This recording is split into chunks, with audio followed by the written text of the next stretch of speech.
Zohran Mamdani, a young and outspoken socialist leader in the New York City, is creating quite a buzz, but not just for his bold ideas. Well, he's running for the mayor and wants to bring big changes like tax paying the super rich, making city buses free, and starting government run grocery stores to help people who are struggling with high cost of living.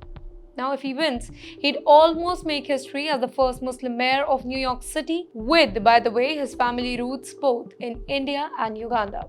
But yes, not everybody is cheering him on.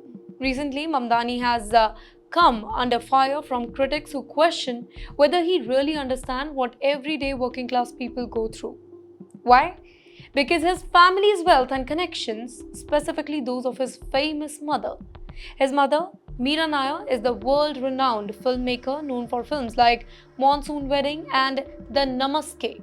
She once owned a luxurious loft apartment in Manhattan's fancy West Chelsea neighborhood. The home was bought for $1.375 million in 2008 and sold for $1.45 million in 2019. According to property site Redfin, it's now worth over $1.9 million.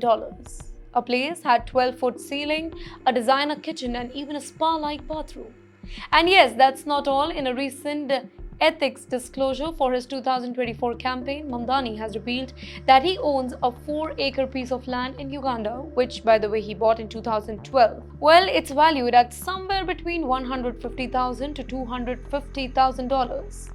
Now here, critics say that this background doesn't match with the image of a man of the people. They argue that Mamdani, who had a top-tier education and grew up surrounded by artists, intellectuals, and privilege, might not fully relate to families who are struggling to pay rents, buy groceries, or afford public transports.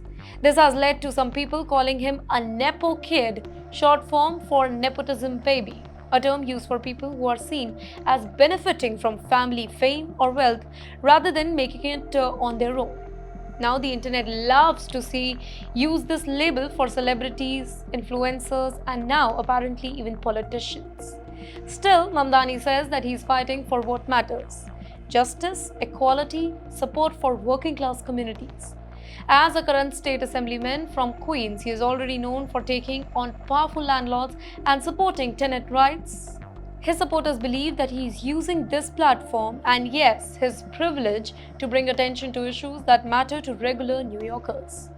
But for votes, it now comes down to trust. Can somebody from a wealthy background still fight for the poor? Can Mamdani balance his progressive ideals with his personal privilege? These are the big questions hanging over his campaign, and the answers could decide whether he becomes the future face of New York City or not.